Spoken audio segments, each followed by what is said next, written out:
40 MCQs हम travelling allowance पे कर चुके हैं। ये है आज का first MCQ 41। In case of transfer TA entitlements include, मतलब कि ट्रांसफर होने पर टीए एंटाइटलमेंट में मतलब दिए गए ऑप्शन में से क्या शामिल है? A, fare for journey for self and family, मतलब अपनी और अपनी फैमिली का खर्च। B, cost of transportation of personal effects and convenience of the employee, मतलब एम्प्लॉय के सामान का खर्च। C, composite transfer grant CTG. D, all of the above. Right answer is all of the above. सारे इसमें शामिल हैं ABC. Option D is the right option. Next question है 42। Composite transfer grant is allowed if, मतलब कि CTG जो कि transfer allowance जो ट्रांसफर के दौरान मिलता है, कब अलाउड है, मतलब इनमें से किस ये कुछ कंडीशंस दी हुई हैं, इसमें से कब अलाउड है? ए है the transfer is from one station to another, मतलब अपनी जगह से कहीं और जाने पर। B, the distance between two station is more than 20 kilometres, मतलब दो स्टेशन से जहां पर वो एम्प्लॉय है वो जा रहा है, दो स्टेशन के बीच का जो डिस्टेंस है वो 20 किलोमीटर से ज्यादा है, तब अलाउ हो सकता है। या फिर if actual change of residence is involve, मतलब सही में आवासीय चेंज इन्वॉल्व है। D, all of the above. Right answer is option C, if actual change of residence is involve, मतलब सही में आवास का परिवर्तन हो रहा है। 43, government servants drawing pay in pay level 7 are entitled to transfer by, मतलब कि पे लेवल 7 का अधिकारी स्थानांतरण होने पर इनमें से किसमें यात्रा करने का हकदार है? ए है AC third tier, B AC second tier, C AC chair car, B economic class by air.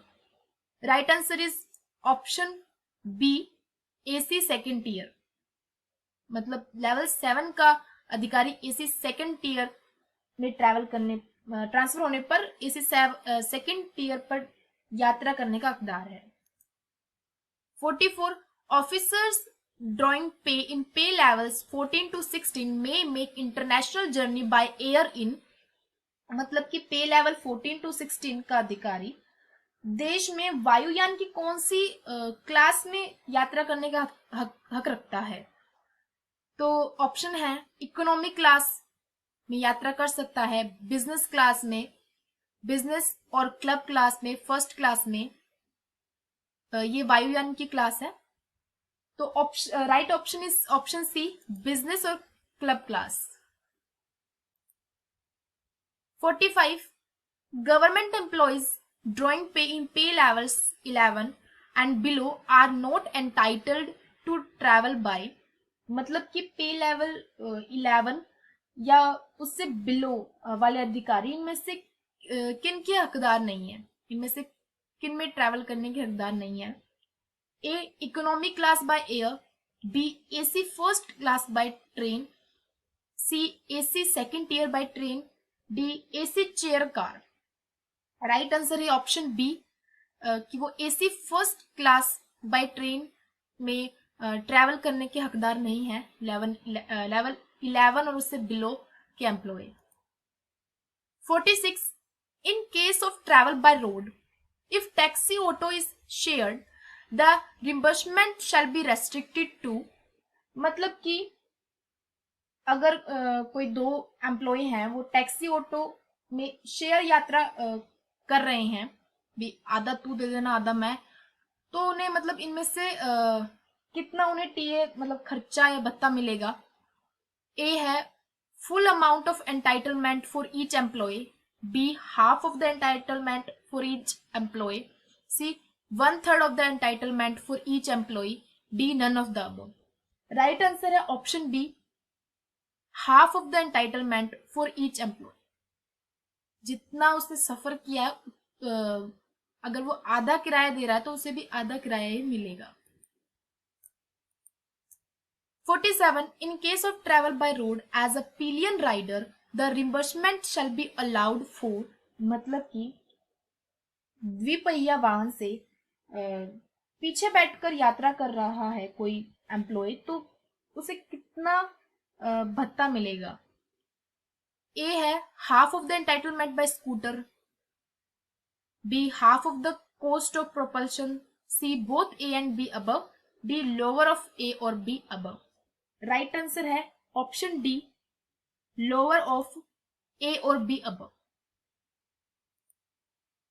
48 है in case of transfer for transportation of personal effects by road, an officer drawing pay in pay level 9 is entitled to reimbursement at the rate of dash per kilometer.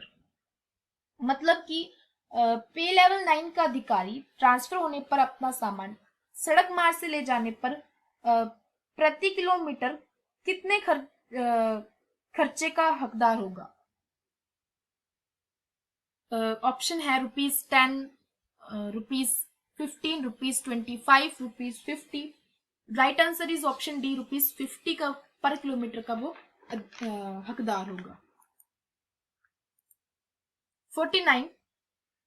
Reimbursement of तत्काल सेवा charges may be allowed in case of railway journeys if, मतलब railway द्वारा यात्रा करने पर तत्काल सेवा किस परिस्थिति में मिलेगा? कुछ कंडीशंस हैं, इनमें से किस कंडीशन में मिलेगा सेवा खर्च? A journey is undertaken for official purposes, किसी ऑफिशियल काम के लिए जर्नी की गई हो. B journey is undertaken in extreme emergent circumstances. C journey is duly certified by the joint secretary concerned. D all of the above. Right answer is option D all of the above. इन सभी conditions में तत्काल सेवा खर्च मिलेगा यात्री को. 50. Government servants participating as players, athletes, managers, coaches, masseurs or doctors in sporting events of national international importance within India are allowed to travel by, मतलब एक सरकारी कर्मचारी भारत में आयोजित राष्ट्रीय अंतर्राष्ट्रीय महत्व के खेलों जैसे एथलीट्स, मैनेजर्स, कोचेस, डॉक्टर्स, मतलब इस इनमें भाग लेने पर इनमें से किस में सफर करने का हकदार है? ए है air in economy class, B rail in first class, C rail in AC second tier, D none of the above. Right answer है option B, rail in first class. 51. In case of transfer of a government servant, his family may travel to the new station either within 6 months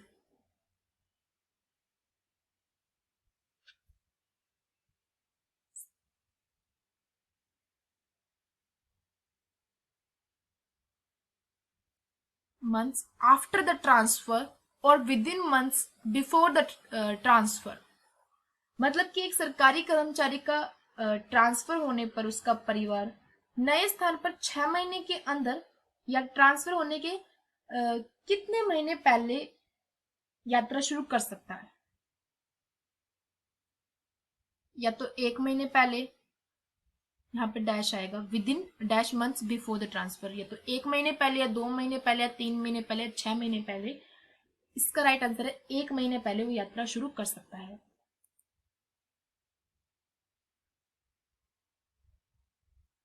Where the husband 52, where the husband wife couple both central government employees are transferred at the same time or within 60 days from one and the same old station to one and the same new station, composite transfer grant CTG can be claimed by.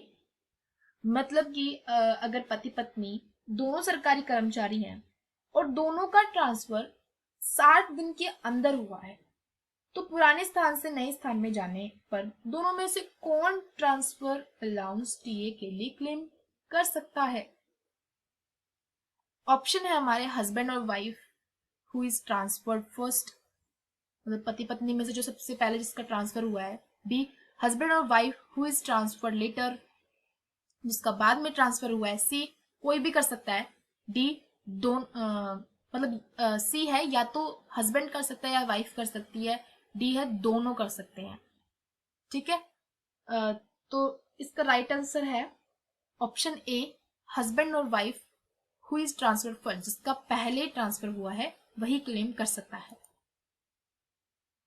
Daily allowance 53, daily allowance is paid as reimbursement of expenditure on, मतलब कि DA इनमें से कौन से खर्चे पर मिलता है।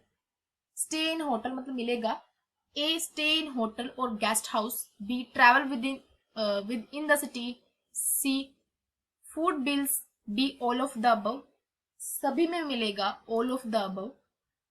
54, daily allowance is paid for each day of absence from headquarters and a day is counted from, मतलब कि डीए कब से कब तक ऑन ड्यूटी पर मिलता है।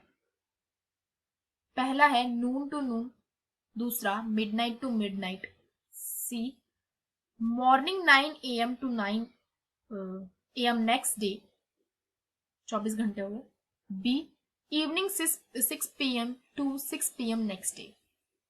Right answer is option B, midnight to midnight. अगला सवाल है, daily allowance is paid for a maximum period of dash days of absence from headquarters, मतलब डीए अधिकतम कितनी अवधि के लिए ऑन ड्यूटी होने पर मिलता है।